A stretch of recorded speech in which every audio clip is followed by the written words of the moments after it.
just say a little bit about who we are. My name is Eleanor, and I'm Jeff.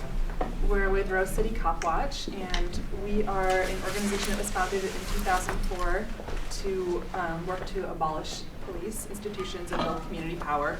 And we work to challenge the police's ability to enforce race, class, and gender lines in a variety of ways. We have done Copwatch patrols, going around and filming police interactions. We have done community trainings on your rights in the police and how to Copwatch. And we've also done some media projects shaming individual killer cops. And we've also done some work pushing some dialogue around alternatives to the police, like the conversation we're hoping to have today. Because we are a police abolitionist organization, we feel like it's important to look not only at the ways in which they are harmful, but also the ways in which they purport to help us, and look to find alternate ways to meet our needs that they're supposed to serve. We put out a booklet called Alternatives to the Police, which we have some of here today and also some on our table. I think, Yeah. So we think, there are a lot of different things that police do in this society, right? They deal with the drunk on the street. They surveil and repress our movements. They shoot unarmed civilians. They help people getting cats out of trees, right? So there's a lot of different things that the police do and a lot of different tasks. And our organization's understanding of the fundamental role of the police in the society is that they serve as an armed body that defends the status quo, that maintains law and order, right, within the framework of this society. And part of what that means is defending this society from threats to this social system and sort of maintaining business as usual. That means particular things in a society, in a capitalist society, and in a society like the U.S. structured around white supremacy, right? And we can see this going back to the first police institutions in this country, in the United States, were called the slave patrols, right? Where groups of white people were brought together and armed to maintain law and order in the South. And what law and order meant was the maintenance of slavery and preventing kidnapped Africans from getting freedom. And that role as enforcers of racial privilege has remained in, I think, a lot of ways that remain clear, from the killing of Oscar Grant to the killing of Aaron Campbell here in Portland a few years ago. Also maintaining capitalism and class rule historically being a tool used for strike breaking, a tool used to prevent workers' self-organization and workers fighting back, taking power, having victories in terms of wages, living conditions, and power in their confrontations with capital. So that's what we see as being sort of the fundamental role of the police, is defending and maintaining a fundamentally unjust social order. They also do other things, right? Besides murdering people of color and repressing movements against capitalism, they also deal with, and are the institution in the society that does deal with, a lot of different kinds of antisocial behavior. And there are real issues that come up in this society where people are hurt, people are traumatized, people do a lot of harm to each other, right? And in building a vision of a world without police, we need to figure out what are the things that the police are seen as being necessary for, and how do we create community-based, liberatory ways of dealing with the harm that happens, the harm people do each other, from violence, sexual assault, and the many different kinds of harm that people do each other in the society. We can abolish the police, but how are we going to keep each other safe and defend our communities? And that's why this question of alternatives to the police seems essential. Because while we want to destroy unjust institutions, we also, as we do that, need to build institutions that prefigure our vision of a democratic society so that we can start building that now as we fight for it. Awesome. So we have assembled this booklet that has some really awesome examples of alternatives to the police, but we don't want to just regurgitate that to you right now. We want to have some dialogue about looking at what things are liberatory, what things aren't, what are the criteria that we're looking for in these examples. And so we thought it'd be interesting to sort of bring up the case of Trayvon Martin that happened in Florida about a month ago, and that in that case there was someone, George Zimmerman, who was sort of taking responsibility for safety in his community as he saw it, right? And ended up killing Trayvon Martin rather than waiting until the police came to do it, right? So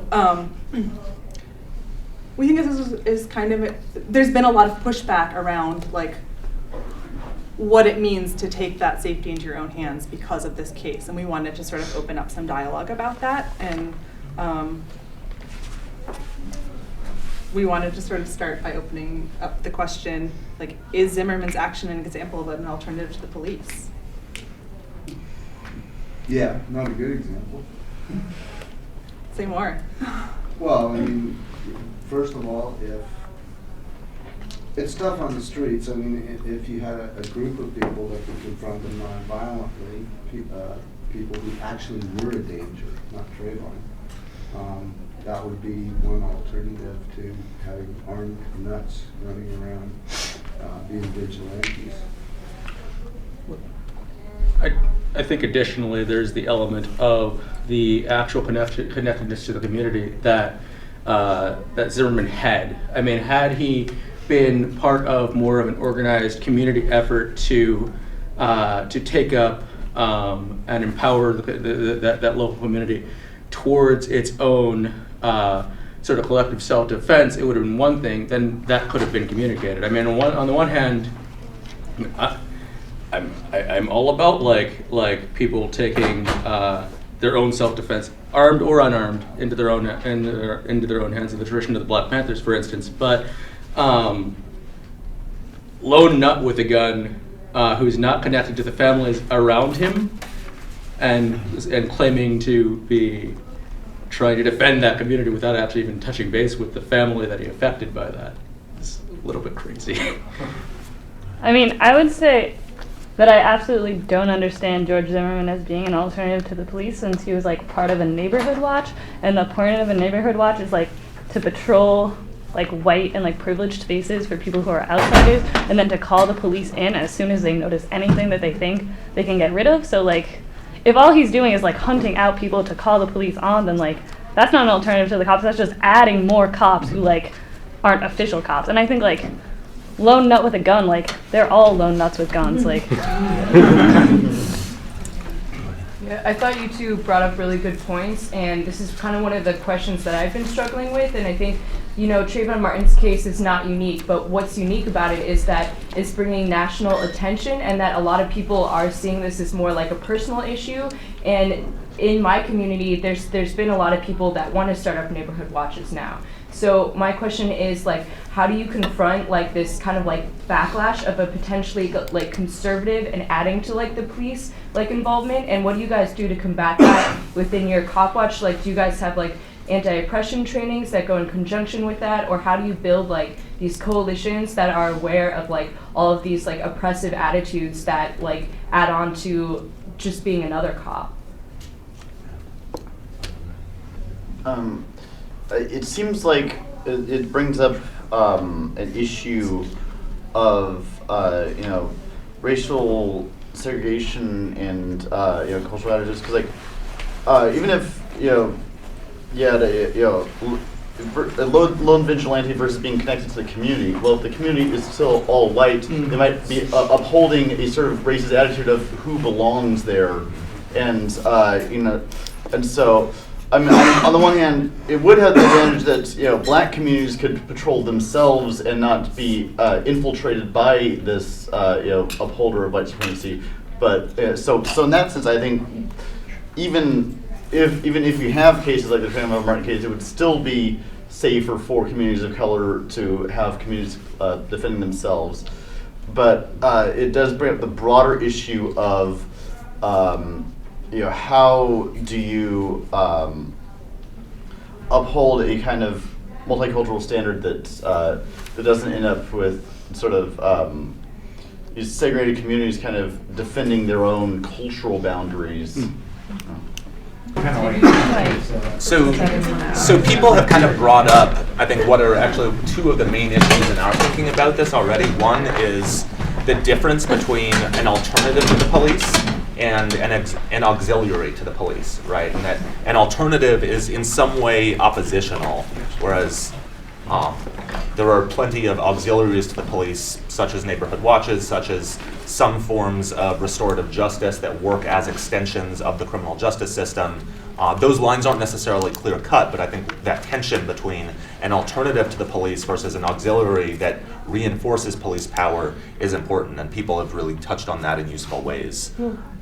Well, Zimmerman, obviously he wasn't trained in less lethal ways, and he probably could have went to one of your trainings and learned how to do so. And then, because one school of thought is that this case, Trayvon Martin, is being politicized, and it's being, they want to. There's a series of petitions and actions and blah blah blah that are happening now that will change the game, and so it's being monitored by several national, local organizations and individuals, and so the president's he's all involved in it. So it's going to have a policy change too, possibly. So. And I think the other thing that people have raised that seems really central to us in terms of this is the question of white supremacy, right? That he was, in fact, my understanding is, connected to and rooted in his community in some real ways.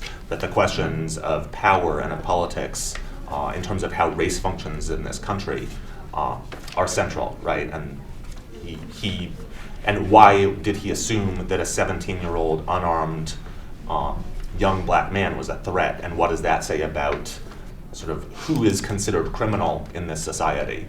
For us in Rose City, could you hold on a second? I'm sorry, excuse me. Yeah. He's Latino, or he's half Latino. Yeah, right, which raises, I think, some really important and complex questions. And for us doesn't mean that white supremacy still is not at the very heart of what's going on here, and that fighting white supremacy needs to be at the heart of the movements we build. Yeah, so just to throw a couple more things in there. In response to this, we saw that the new Black Panther Party put a bounty on Zimmerman's head. And we wanted to throw that out for another piece of discussion about, is that an alternative to the police and the legal system? And just this morning I saw an article saying that there were armed neo-Nazi patrols in Sanford now to protect the white people. Which is not a lone gunman, right? That's a coordinated community effort. So just to throw those things in there too, to broaden the dialogue about what are the criteria that we need to be looking at. Folks have thoughts on that question on whether a bounty on the head of this vigilante killer constitutes an alternative to the police? I don't know about that, but I know the prisons are kind of like CAFOs, large feeding institutions, and I remember the days of the halfway houses. They were a lot smaller, more localized, more humane, and my dad ran a halfway house, and men coming out of the prison system, it was more humane than just putting everyone, because it doesn't feed in deeper to the prison industrial complexes that we're talking about, so they're all and the way they're funded, of course, has an impact, because they went from funding more humane stuff to more draconian, tyrannical, type of systems, right? So that's part of it. So yeah, I didn't answer your question though. That's good. I haven't really thought about this, so I'm just gonna throw something out and see what people say about it. I would say that having a bounty on someone's head it's not something that would be auxiliary to the police still. because it is in opposition, but I wouldn't really say it seems like an alternative either, because I'll just say that just limited, looking at this the very limited way that I just have since you asked, it seems that real forms of community justice, restorative justice, real forms, not auxiliary forms, don't have much use for killing people after the fact, after they don't pose a risk anymore. Thanks for sharing that. I was going to say, being a school nurse in East Los Angeles, I think at the time there were like 450 gang-related deaths a year. It was that mentality of revenge. I mean, if one gang guy was killed, then they had to kill somebody in the gang and kill them, and it just kept going back and forth. So it's that revenge and that hate, and when these things come out, my right flag goes up. That's somebody instigating that. Yeah, you might real be, people aren't doing that, but CIA plans. right. You might be interested in our booklet. There's a little blurb about gang truces that I feel like might be really interesting to you, given that experience. So you're in next. So I've been like pretty interested in the Trayvon Martin thing, but in a lot of how like the narratives, some of the narratives that are going on right now are like not particularly helpful. Like this framing of Trayvon Martin as like a like perfect like child and like a young innocent person whose like only fault is being black, which kind of like forces us to think like, well, like if he like had drugs on him at the time, or like if he had a weapon, then like presumably like we would not be having this conversation, and he would just be another like justified like death of a black man. And so it's like it's only because like he got good grades and he was on the football team, and it's this whole like he like represented like something not very other, or not like hadn't done anything to become a criminal, and now they're trying to skew that by saying he'd like been expelled and stuff. But like, and so kind of like looking at prison abolition, like framing of like justice for his killer isn't necessarily like putting more people in prison, but like justice for him is also not possible because he's dead. And like I think also that there's something to me that like feels really bad about particularly white media and like white people calling out the new Black Panther Party for putting a bounty on George Zimmerman's head as this kind of like, it's not really, I don't think I get to say what's justice or like how to undo this harm, which is impossible, or like how to like what the like next step is in this. And like I think there have been people who say like something needs to be done, but the new Black Panther Party is so wrong and so like this is terrible that they would call for a bounty on George Zimmerman's head. But like I can't say, I personally can't say that as a wise person, and like I don't think putting him in prison, like I don't know what to do, but like I also can't decide what's right. And like when so many black people are dying, I don't think we should get worked up about black people calling for one white person to die. And we certainly aren't trying to do that. We're just putting that out as like another like approach that's not using the legal system. So. I think that like a lot of the solutions, quote unquote, to like, okay, so as a person of color, like I really understand that like, I want to put like the family of Trayvon Martin in this community like first, and like dealing with like the justice for this issue. But I think that one thing that's really upsetting within people of color communities is like how much we've given up in terms of like justice. You know, once upon a time, if this had happened, people would have like been rioting. People would have been like, we need a revolution. Like people would have been out in the streets in a way that like they still are, but to a different level right now. And like I know that like I can't define what justice would be for that family and that community, but at the same time, like I think that all these solutions that people are putting forward, like whether it be the new Black Panthers or the neo-Nazis or like people calling around the country for like reform of the like hate laws or the like laws controlling like white supremacists, I think they're all really reactionary, and that they like are waiting for another black man, another Latino man, or to get shot, because none of them are actually addressing this problem that like there are systemic inequalities. I'm gonna wait for it. None of them are actually addressing the problem that there are systemic inequalities or hates throughout the system. Like, I think it's really upsetting when a lot of black and brown people are saying, like, we need to like hang this guy, we need to like put him in prison for life. And in a way, it's upsetting because I know, like, as a person of color, that lots of people of color are going to be satisfied with that until the next brown man gets shot. And like, as a person of color, that upsets me.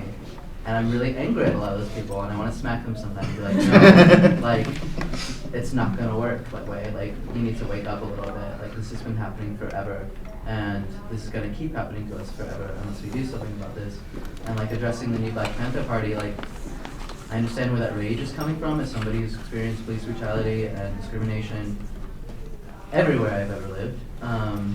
Like, at the same time, it's a really reactionary approach to like say that, oh, we're gonna put a bounty on this man's head, put so much focus on that, and then like say, we've wiped this white supremacist off the face of the earth, therefore like racism solved, like level 10 up on our anti-oppression or whatever. And I think that type of thinking is actually really defeatist. So a couple of hands over here. I tend to look at all this strictly through class lenses, and I see the use of someone's skin color or other factors that make them the other just supportive of strictly class division. It's the ultimate tool to divide people among each other, and I just thought I'd throw that out there, that that's what I see essentially that we're talking about. If you're a white supremacist, you're just using the color of your skin to define the class division. If you're someone is being described as the other because of their past history and maybe they have been to prison or something like that, it's class. It's just class. We're comfortable with class more than we are with anything else, and I think it's because we aren't really talking about what class and how class divisions work within our society.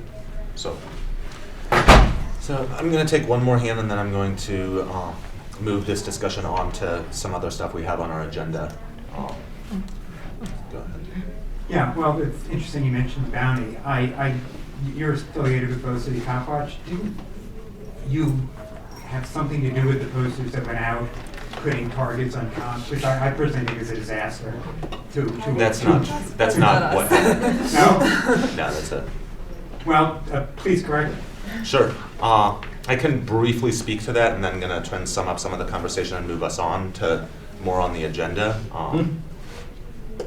We never put targets on cops. What we did do was offer a reward for a picture of a police officer, because the discourse in the city at that time was such that there were constantly pictures of the victims of police shootings and constant sort of attacks on the history, character, and humanity of black victims of police violence, and no attention to their killers. And there was an attempt to sort of rebalance that a little bit. There were no targets, there were no calls for any kind of vigilante action, and that is a misrepresentation of some of the things that we did by the city, the police union, the mayor at the time. But no, that's not what we did.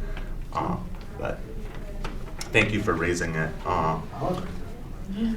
It seems like there may be some different analyses in the room around the relationship of race to class, and that's probably a healthy thing.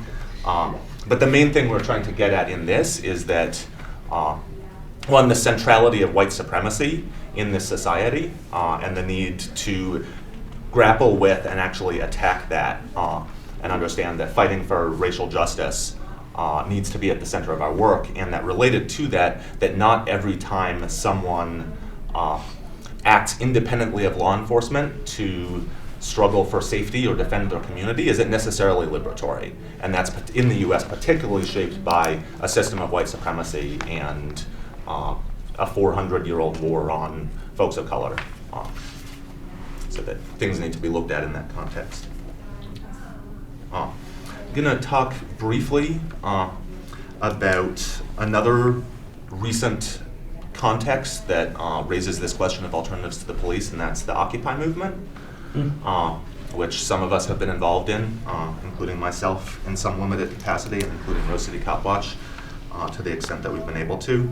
It seems like in a lot of ways nationally, the Occupy movement has had a really contradictory relationship with the police, from fighting cops in the streets at certain points to thanking them for keeping us safe at some of our marches.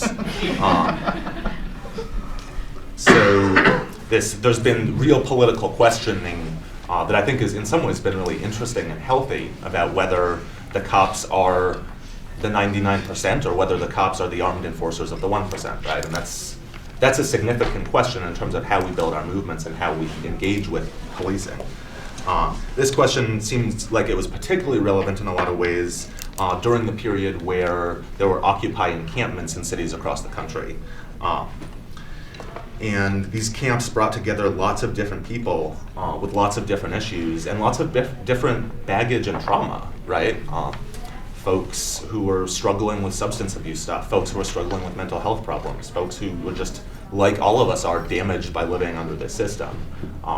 And there were antisocial behaviors in every camp as a result of that, right? There was substance abuse, there was violence, there were all the things we can expect when we bring together a lot of people who are socialized in this society. And different Occupy camps dealt with this in really different ways, from collaborating with the police and having the police sort of daily, hourly walking through the camp and collaborating with folks within Occupy to keep the camp safe, to Occupy Oakland, where they just declared it a cop-free zone, and when the cops tried to come in to police it, physically ejected them and figured out other ways to deal with antisocial behavior, with some different results, right? But there's a real political question about both what is the role of the police in relationship to this movement, and then what role do the police have in dealing with behaviors that emerge in our liberated spaces. And if we don't want the police to be there, how do we create community safety? So Occupy in some places, like Oakland, was a police-free zone, and that was enforced. In some places, like Portland, it was not a police-free zone. So I think some questions we have is, what would it have taken to make Occupy Portland a police-free zone that created mechanisms of safety and accountability? Well, I hate to say this, but Right to Dream told you so. I mean, but I'm just saying, because I mean they're trying to get shut down too, but from a different tactic for the city. So they said, you know, you have to, they're more experienced. I mean, you know, they're but then you know how. So what were some of the things that they did that Occupy people learned from? Like, you know, not like preventing the mentally ill, I guess. I mean, embracing them in the movement, but in a way that it didn't disrupt the focus of the movement, I guess, is what they were trying to warn you guys about. They try to tell you, or not you, but they tried to tell the movement, but the movement didn't listen because they were so passionate and energetic about their mission, and they failed to take into account the logistics, the practical logistics of what you need to do to keep. But it was awesome. I mean, not to throw it to the wind, because it was awesome. I mean, everybody, the whole damn city was in that park that night. That, you know, they had that silent confrontation between the cops at the Justice Center, and that was a trip. I had never seen anything like that, and I'm from here, so I mean, kudos. You know, but it should have kept going. It should have been sustainable. I think that you bring up something really important there in terms of talking about alternatives and within our movement, and that we need to find ways to address things like mental health that doesn't involve expelling and excluding people from our movements, and that's a really big thing that we need to learn how to do and figure out. So I'm glad you brought that up. Thank you. Hi, I'm Tasha, by the way. I think one of the major things right off the get-go is that the so-called lead organizers of the Occupy movement decided to occupy the space right across the Justice Center. That itself excluded so many people. I mean, not only people of color, but people who were undocumented workers. I mean, And it just completely excluded those people. I mean, I personally didn't feel safe staying there for, Me neither. you know, there are other things that were also going on, but I didn't feel safe because the cops could just come in there and raid whenever they wanted to. They just literally walked out of the house and came and raided me. So I just, that off the bat, I was like, what is this idea? I don't recall that they chose that space. They wanted to be on the waterfront, and the police chose that space for them. I wanted to address the original question. I'm a psychiatrist, and I've observed safety teams around some very dangerous people who they're trained, and they know how to non-violently confront a person, and if they're dangerously mentally ill, they know how to take them down as a team. That's something that I didn't see when I don't live here, I live in Coos Bay, but I came up here pretty regularly at the beginning, and I didn't see anybody trying to organize, even for the basic safety, just call a group, do a mic check, whatever, and have a group of people surround the troublemakers. That's the easiest way to calm them down 99 times out of 100, and I just didn't see it. They might have done it later, because I wasn't up here for the whole thing, but I was surprised they didn't do it so early on. Was it Tasha who spoke just a minute ago? You reminded me of something that I read on Twitter from Occupy Wall Street in New York. So I'm not from Portland, so I can't really speak to Occupy Portland. But Occupy Wall Street said something like, this movement didn't start off like saying we were anti-police, but the police have given us no choice. And so I read that and I was like, well, you were just wrong from the beginning then. And it was like, I mean, like hindsight may be 20/20, but like it's like this didn't start and like we didn't like think about what we were doing, and if like one of the agreements about where the space was like agreeing with the police, like it seems like Occupy. It seems like if like this were to happen again, like we needed to talk to people who like would have been affected by the police and like find a way where we were not like, I don't know. It seems like Occupy has learned a lot, but like it's been learning in ways that like other people knew, like communities of color knew, and Occupy like it took them time to like figure it out. Yeah. I mean, I remember with the encampment at the Occupy Portland encampment, like many of the issues, we were sort of starting towards the end to address a lot of that. There was sort of this divergence between the folks that still were like, yeah, we could still kind of work with the police, or at least talk to the police, up until the eviction when the police liaison group decided to disband and sort of protest disbanding after we're kicked out of the park.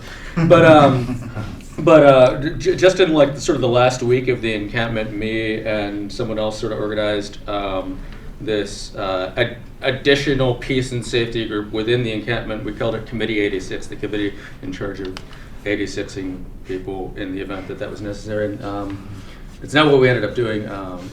Basically, peace and safety's hands had been tied by sort of this perspective that pretty much this perspective that was like we can only do this sort of amount of stuff, but we're still not going to keep the cops out who do that other stuff that's a little bit more confrontational all the time. In any case, what we ended up doing was we ended up going around late at night and pretty much talking to all the like the homeless families and stuff, and we got a lot more out of actual direct communication and actually like hashing out what the issues were on the ground with like the intergroup issues just by talking to people than like peace and safety had done it all just by being there and being like, we're here to enforce some peace and safety. Look at our blue armbands. Clearly that's what yeah, which pretty much amounted to people not doing anything like terribly crazy in front of peace and safety, but just like people do with police. It's like, makes sense. Peace and safety in the camp was another example of classism. It's pure and simple as that. And none of us were prepared for what happened there. We only had 5 weeks to try and get it together, and that was in real time while things were happening, and we were trying out different approaches. And the approaches that worked, and I witnessed to them many times and participated in them many times, were characterized by a refusal to fall along the lines of class distinction. like Dava was saying, peace and safety, these guys were sort of working to make peace and safety irrelevant. Well, that was happening all the time because we were eschewing that class division of, well, this responsibility belongs to these people. That's classism. That's what it is right there. And successes occurred when we tried to get past that. They happened all the time when people tried to individually go beyond these habitual behaviors and beliefs that are being imposed upon us, not only in this society, in this country, but this is worldwide. Police repression exists in countries and it's based on class. Here, it's just distinguished by the color of your skin. In India, they have repressive police forces there who are operating on the basis of an old caste system that is still ingrained in people's minds. So I just am going to continue to try to elaborate upon this idea that it's class.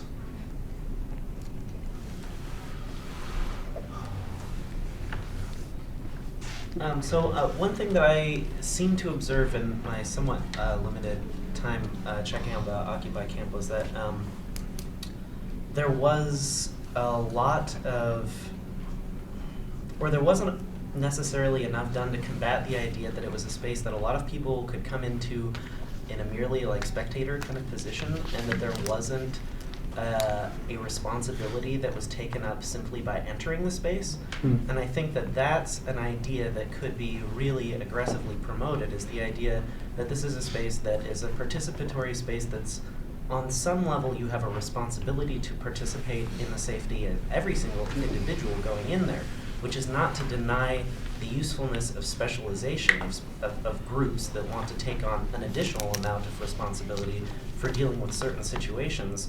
But you can't have it set up to where you've got the majority of people who have no responsibility, hands off, I'm just going to report this to whatever group happens to be nearby, and then you've got alternatives to police and the police. Because in that situation, if you're not feeling like you're tied into or have some vested interest in the outcome of that, you're going to pass it off to whoever seems the most effective. Whereas I feel like if every single person has some idea of at least some limited responsibility for taking upon themselves to participate in making sure that, the best or most safe outcome happens, then that will lead to, a much better understanding and the need for supporting the more specialized groups as well as alternatives to the police, which will have a much better outcome. If that makes any sense. Yeah, absolutely. It's just a quick note, reflecting on the question, what could we have done to make it a police-free zone? I think the will to want it to be a police-free zone would have helped. Because, like so many other issues that came up in the camp, because it got thrown together out of nowhere with a bunch of people that didn't know each other, that educational piece wasn't laid down. And a lot of it, I think, comes from this mantra of we are the 99%, and the cops being part of the 99%, and that, neo-Nazis are also part of the 99%. but just that, people literally understanding that we are the 99% to really represent 99% of people, I think is damaging. To an extent. It's a good, catchphrase, but it could be on that.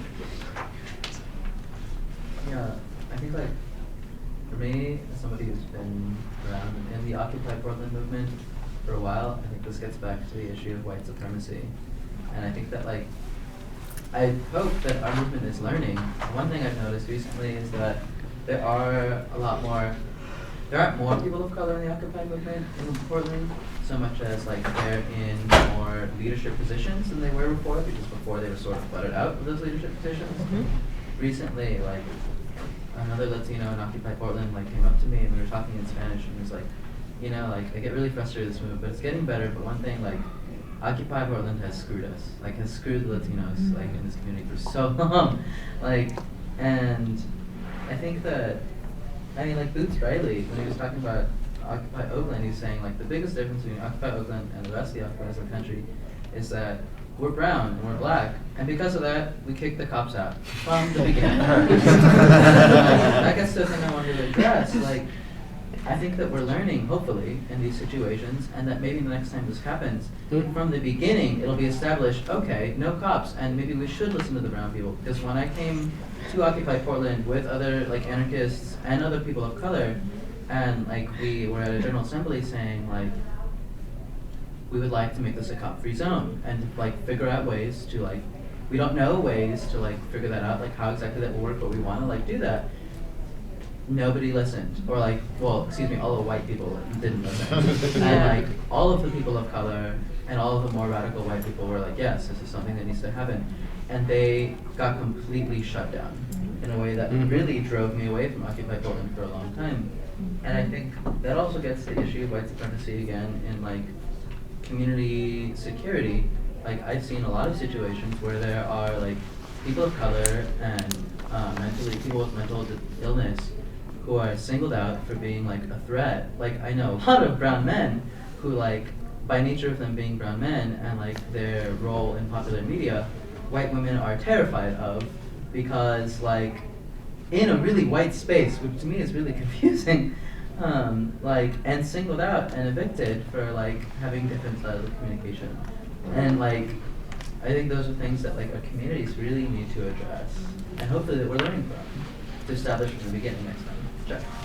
So thank you. That was actually a really great transition to the next thing that we wanted to do, which was to sort of brainstorm and talk about what are criteria that we should be looking at in evaluating alternatives to the police, or in creating them, what things need to be in place. So we just sort of wanted to open that up and think about what's important that isn't George Zimmerman or Neighborhood Watch or Minutemen, right?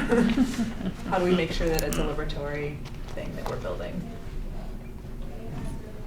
I think, to me, from what I've heard, and my thought is like it comes down to having a real community, not like a neighborhood, but a community where people do know each other and you have commonalities. Like without that, like it seems like none of this is possible, and that's the foundation for any of this to happen to me. I think it's important to get the message to white people to examine their privilege and listen to people, because within classes people are divided by race. Within the working class, people of color are more discriminated against. Even celebrities of color are treated differently than white celebrities. So it's not. So it's like we need to actually. Like I said, if we'd actually listened to the people of color who had these concerns about cops, it might not be anything. But like privileged white kids, didn't have this experience of with the police, so they thought that they're friends, they're part of the working class. We can work with them, and so there needs to. I think we in America have a real tough time looking at race because we're told to be colorblind, that we're supposed to that racism will go away if we don't talk about race. Yeah. Yeah, I mean the biggest thing I think that could have come out of it, and it's starting to come out of now with what's happening with different study groups and things that are meeting all over the place. But I mean, actually having an historical analysis of the role of the police in this society. I mean, it goes back to slavery. That's where the police came from. That's where they're invented, and their role really hasn't changed much. I mean, look at how many people are locked up in prison right now. So I think that having that understanding kind of breaks apart all of the other factors as far as like building a community. Because I mean, you can build a community with someone, but if you may have a community with someone, but you're raised your entire life that the police are supposed to protect you, and they look like you, and they're supposed to do these things.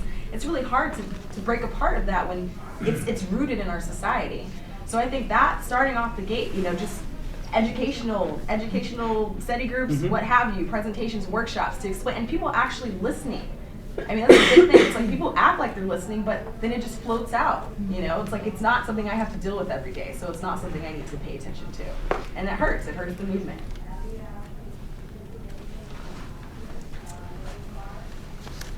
There's another piece that I discovered that I didn't even understand. I'm still trying to understand it, but this is really the big piece, and that's the economics. Because we're talking about a corporate law system You know, your public defenders are making money. We have the corporate prison system. It's making money the more people are in it. And you have the corporate law officers. They justify their salaries because they are making arrests. That is the economics of it that has to be taken away. I mean, we can talk all we want about building community, getting rid of this, but it's right built into the system. And they're targeting homeless, they're targeting people of color, they're targeting people that don't have money to fight back, so the prisons can make money, the lawyers can make money, and the cops can make money and justify their big salaries. And that is what we have to target it. I don't know how we're gonna do it, but that I see is the piece that we need to work on. And just to respond to that, like definitely we see that as a huge piece of what we need to do, and this sort of conversation about alternatives is to offer people a vision of what kind of world we could have without that. So yeah, that's what we're doing in Olympia is we're getting together a citizens advisory. We're getting one for the court, there's none right now, and we're getting one for the police. So that's the first step, to really look at what's going on and get the statistics out about it and get education out about it. So, I have one. I'm wondering if folks have thoughts on this particular question that Eleanor raised around what are the criteria that we want to see and what liberatory alternatives to the police look like. Like, what does it take for those alternatives to be liberatory? I just heard on NPR that in Seattle, the more national government, U.S. Department of Justice would have oversight over the Seattle police for overstepping. I mean, not would, but this was a thought. So the alternative that I wouldn't want that sounded good to Seattle, like Portland would say, oh, we need oversight. Let's let the U.S. Department just come in. Maybe I really don't want the Washington, D.C. watching me in Portland because it could be worse. So I don't want it nationalized as the so-called citizens concerned from U.S. Department of Justice watching over Seattle's cops, keeping them from killing homeless. Which is worse. I mean, I don't want it centralized away out of the city, and that was going to help and start catching them at their violence. So you think that the FBI is not a great alternative? It's being presented as a solution, as, oh, good, we're away from the Seattle police, we got some help now. Maybe 1, 2, 3, 4. So one of the criteria that speaks a lot to me for an alternative is breaking down the current model of just really rigid bureaucracy in the sense of having basically just like taking situations that occur and kind of classifying them and saying, all right, we're just going to have this response to the situation.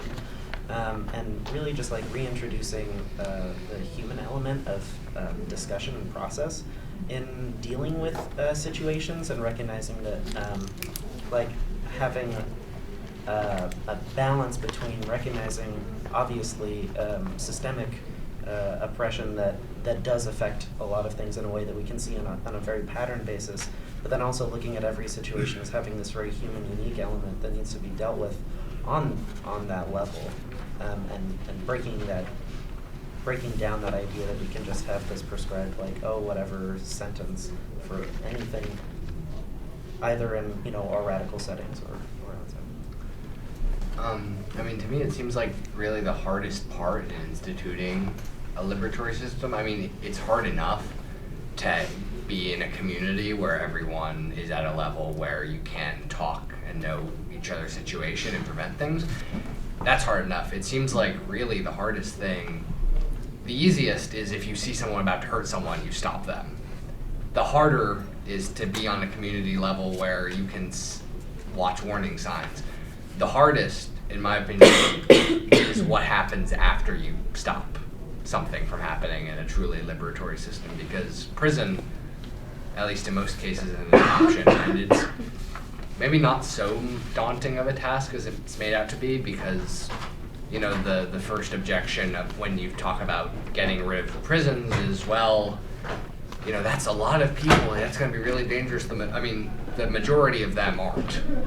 But you still get the question of the minority of people who are still dangerous, regardless of whatever economic and social system you're in. And I don't know how to do that in a liberatory way, but I think that's the hardest part.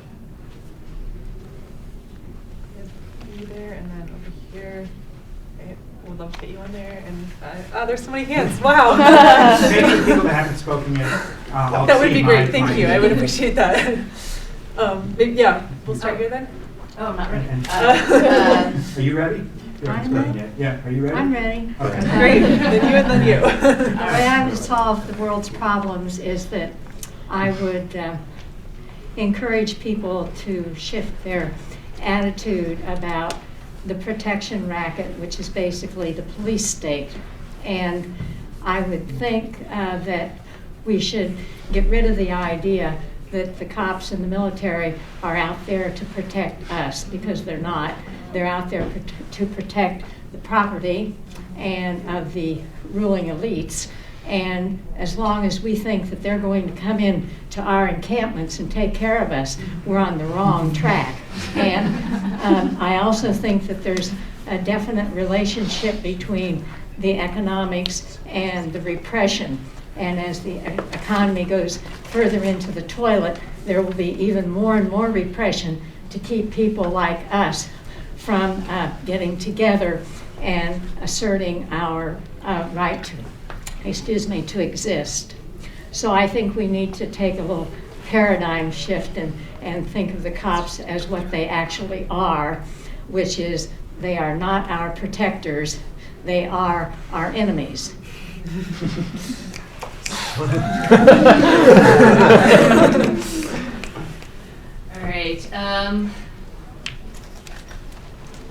I think that this is really daunting, and I don't have an answer. Maybe some criteria, that's what the question was about.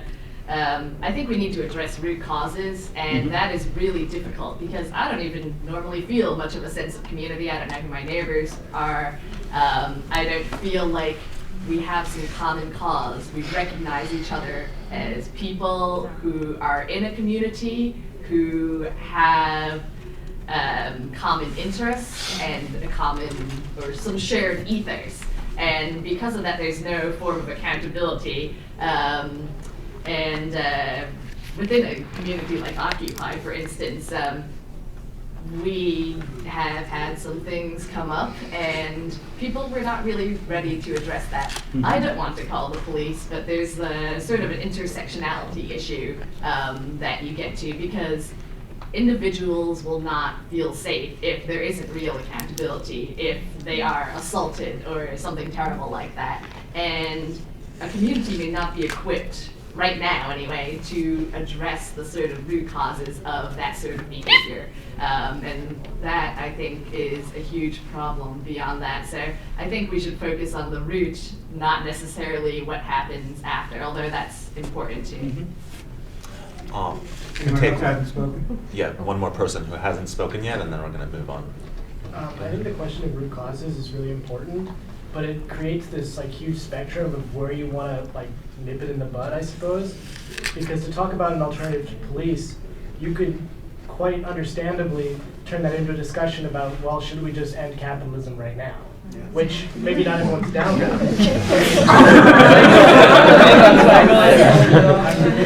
not saying that as someone who supports it. But I'm saying that if we're going to talk about community, capitalism destroys community. That's what it does. So if I think that there's a really large selection of things to go after if we want to try to end the police system as it stands. The root causes go much deeper than I think than whatever the police system as it exists now tries to address. Thank you.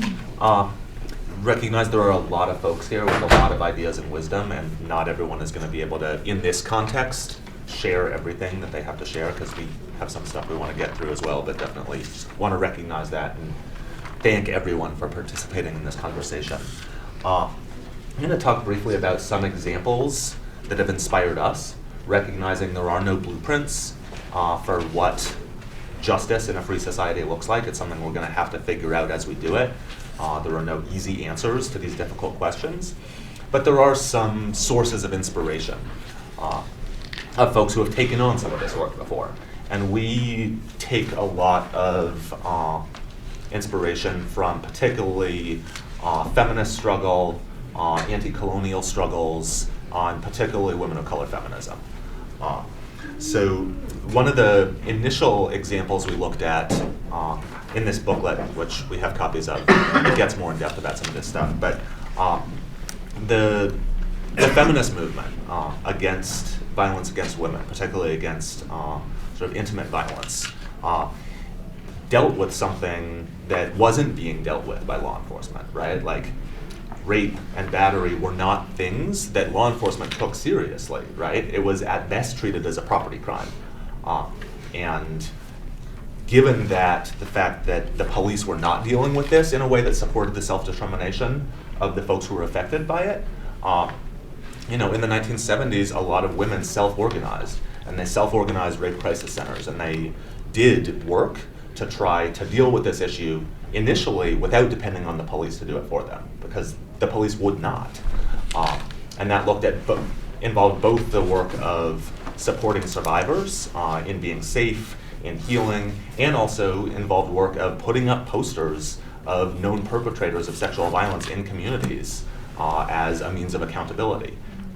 There's a long conversation to have that I think particularly folks in Insight Women of Color Against Violence have pushed forward around the ways in which and the transformations of the feminist anti-violence movement and its collaboration with the white supremacist state has raised some issues in terms of it remaining a really solid alternative, but there's inspiration there, for sure. Also another group that existed in New York City called Sista to Sista was an organization of young women of color and girls of color who were sort of dealing with issues of street harassment, both by the police and by men in their communities.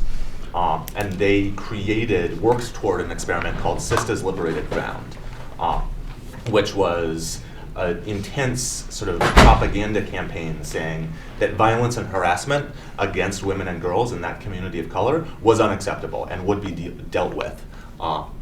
And they did some work in terms of putting together teams to intervene in those situations and deal with it. And along with that was an understanding that the police were not a solution to that. A really exciting experiment that I'm actually unclear on where that's at. As far as I know, that group is not active at this point, but a really powerful example, and they've done some exciting writing and summation. Another group in New York City, Safe Outside the System, which is a project of the Audre Lorde Project, an organization of LGBT folks of color in New York City, who were experiencing everyday homophobic harassment in their communities as queer youth, and recognized that the police were not a source that were going to bring safety and protection to queer youth of color, right? The police were another source of harassment and violence against those youth. So they basically went door to door in their community and talked to different institutions and created a network of places where people could turn, be it businesses, churches, other community institutions, where folks who were facing homophobic violence on the street could come and get some kind of shelter and defense. I'm not going into these things in depth because we don't have a lot of time, but a lot of these things have been written about in different places, and it's exciting. And then finally, both in Northern Ireland and South Africa, in the midst of the anti-colonial struggles there, right, the Irish were waging war against the English, trying to get them out and end the occupation. And that meant driving out the police from their communities, which raised questions of how do you deal with antisocial behavior, mugging, drug dealing. If you're driving the police out, those things don't automatically go away. And the force they had there was the Irish Republican Army, which had some real talent in terms of driving the British out of Ireland, and were maybe less adept at dealing with sort of antisocial teenagers on drugs, right? Like the tactics effective for dealing with an occupation soldier are different. Hopefully, right? And people didn't want to see their, delinquent teenage children murdered by the IRA as part of community safety. So folks, particularly within the Republican movement, collaborated with some folks who had experience in restorative justice and created some models for community safety that didn't depend on the militarism and the violence either of the British occupation forces or of the Republican guerrilla forces. Similar things we've examined to some extent in the South African liberation struggle, where clearly the apartheid police were not defending the lives of black people, right? So those communities had to create their own institutions. There's more about it in the booklet, and we can also refer you to other sources of influence. You want to jump in? Yeah, just quick bit of information. Insight Women of Color, their anthology, their book on these alternatives they've seen, like they've worked out like in the field and that, like they put into practice. Their whole book in its entirety is online in a PDF format, like a zine that you can like print out. So it's called The Revolution Starts at Home, the Insight Women of Color Against Violence Anthology. Hella good, really emotionally intense, hella good one. Thank you for sharing that. And yeah, they've been a huge source of inspiration to us in thinking about these questions of alternatives. So there's a couple of questions and lessons I'm going to go over briefly to wrap up, and then if there's room for more discussion, great. We are bumping up against our time. One of which we've talked about already in the case of George Zimmerman is what's the difference between an auxiliary and an alternative to the police, right? Because there are plenty of ways that people can, act to keep themselves or their communities safe that actually reinforce the power of policing. And we've had robust debate in Rose City Copwatch about whether the Minutemen constitute an alternative, a fascist alternative to the police, or an auxiliary to their work, and I don't think we've reached consensus on it. But likewise, neighborhood watches, right, the guardian angels, that sort of both in practice and ideologically serve to reinforce police power, and that's not what we're talking about. We're talking about oppositional alternatives, and that's not always a clear line. Also, folks have raised a lot the question of the importance of alternatives to be rooted in communities, right? That they're accountable to the folks who are affected by them. And that seems really important and has definitely been a piece of all of the examples we've looked at. There's something complicated about that in that, white neighborhood watch folks are rooted in communities, and that the need to understand community as being something that's complicated and not just this groovy abstraction, but that communities are often white supremacist, right? That communities are divided along political and gender lines, and not to romanticize that, but nonetheless it needs to be rooted in the lives and institutions of folks. It needs to be accountable to them. And then lastly, in terms of the examples of alternatives that have inspired us, they were part of a broader liberation struggle, be it the women's movement in the 1970s, insight in women of color feminism, the anti-colonial struggles in Northern Ireland and South Africa. That the biggest and most inspiring examples of community justice we studied were part of revolutionary movements, were part of liberation struggles. And that these models are significant because they were part of these struggles that were sweeping the society, and that alternatives to the police will only emerge most fully and powerfully as components of a broader revolutionary movement, as addressing some of the particular tasks that need to get carried out around safety. And I think that's what we got. We have about 5 more minutes scheduled, so if folks want to talk more about this question of alternatives to the police and how we move that forward. I just wanted to say something in response to your last point. I think you're absolutely right. This has to be part of the larger revolutionary movement, because that's the core. These issues of safety have to do with people and groups defending themselves against people who have been marginalized in society and who are suffering so badly that sometimes they see no alternative, or they're under-socialized because they're not made part of the community. So really, I do think it's all part and parcel of the same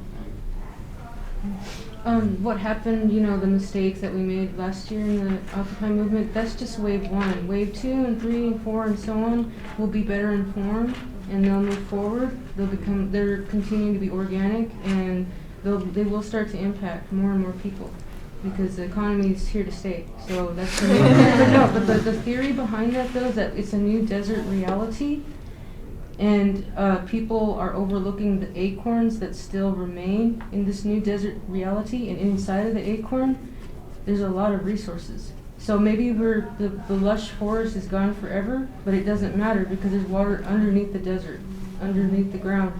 And that's a lot of your people that are unemployed. They're overlooking those acorns, and they shouldn't.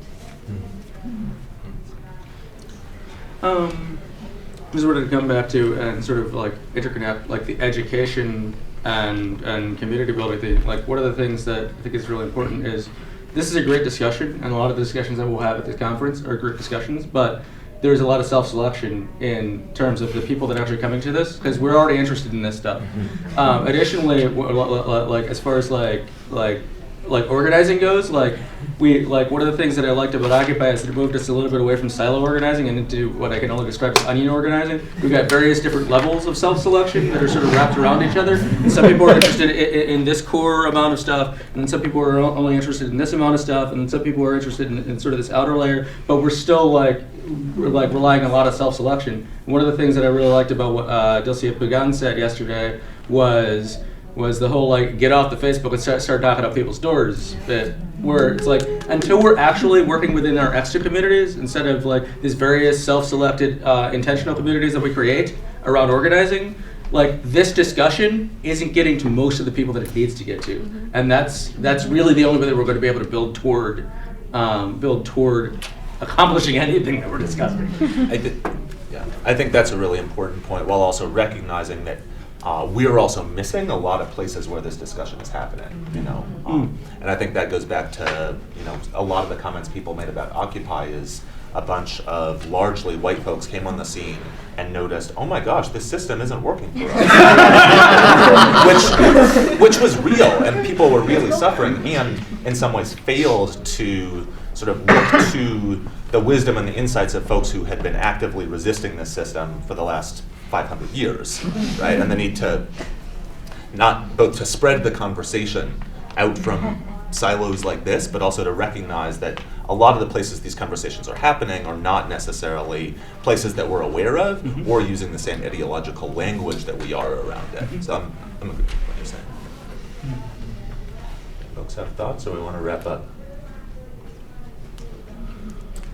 5 minutes. Or longer.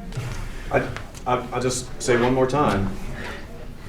The class divisions that we're trained to buy into could have something to do with the fact that all these white kids that walked up on Occupy and all of a sudden realized all these problems are going on, that could have something to do with the fact that they didn't realize that there was a problem in the first place.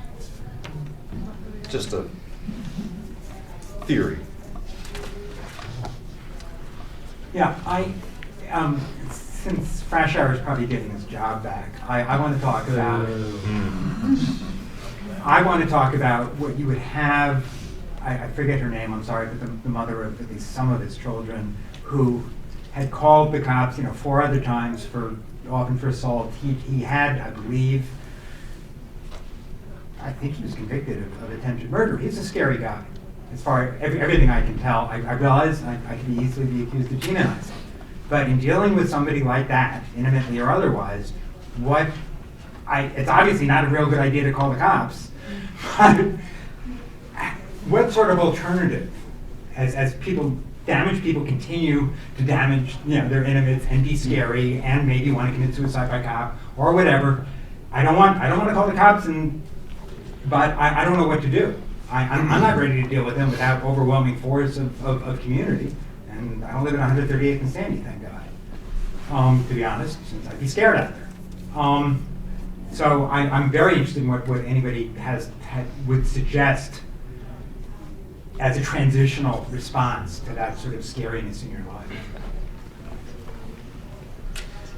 But it seemed, it seems like it would help to like build solidarity networks of like, okay, if you feel threatened, is there some network of people you can call instead of the cops, to come to your support and help protect you, so we can get in the habit of turning to other institutions or turning to communities of organized people who can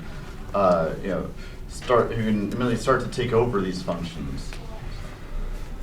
I don't know necessarily how this works here, but when I was living in the Bay Area, what they lived in was near 16th and Mission in San Francisco, and there was a lot of issues with drug abuse and people tweeting out and stuff like that. And instead of calling the cops, I mean, it's not necessarily the better alternative, but we called the fire department because they don't show up with guns, and they come and they make sure these people are conscious or healthy, and they take them to the hospital or whatever, instead of showing up with guns and killing people. So I mean, it's not necessarily a perfect situation, but I never had an issue with calling the fire department to come and deal with people who were being scary to themselves and other people. And they always came in and dealt with it in a calmly manner. The problem with that here is that if you call any of them, they send all three. See, and that's why I didn't know that. Like, 'cause you could request to have the fire department send.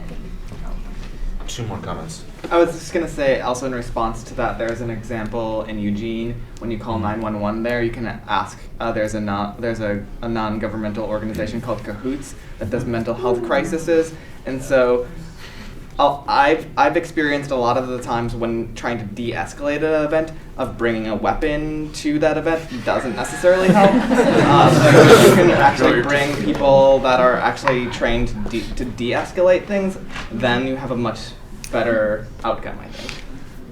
Yeah, I just rode my bicycle a couple of weeks ago past a police shooting next to Laurelhurst Park. A man was shot 7 times. Boom, boom, boom, boom, boom, boom. He lived. But there's no documentary record, as I understand it, and nobody's going to like this suggestion, I don't think. But some police departments, every encounter with the cops is documented. There's a camera. It's not anything anybody's going to be happy about, I don't think, in this room. But at least we would know, okay, what happened in that situation where that guy was shot? Do we just rely on the say-so of the cops? Or is there a documentary record? Can we go to the tape? A lot of cities have that. We don't. I think there's a reason we don't. Yeah. The technology is there. They can film every encounter. Most cruisers have cameras. This thing happened where a guy was shot 7 times. I don't think it's on tape. So I was just wondering if anybody felt good about advocating to make sure that every encounter is actually on tape. Last comment. I wanted to, it's just quick. I think we really need to find alternative police and think of all the things we can do before calling police in this situation. But I think it's also really important to obviously be doing this for, especially in cases of domestic violence, be doing this for the person who is actually being oppressed here, the person who's being attacked. So if that person you can find other ways of dealing with this, but if that person really wants to call the cops, then I don't think it's our place to say oh no, you can't call the cops. You really have to listen to that person, and that's something that sucks. But in that given situation, if there's a person who is experiencing violence, who wants to call the cops and feels safer calling the cops, I think centering the victim in that situation is something we need to remember. And definitely, I think that's the problem, right? That's why we're having these conversations, because the alternatives don't exist right now, right here, right? When those situations come up, we don't have somebody else that we can call that feels safer, and so let's build that so that so there is another alternative for that person that feels good and safe, and we aren't limited to, someone coming in that isn't necessarily going to ensure our safety. So. Thank y'all so much for coming.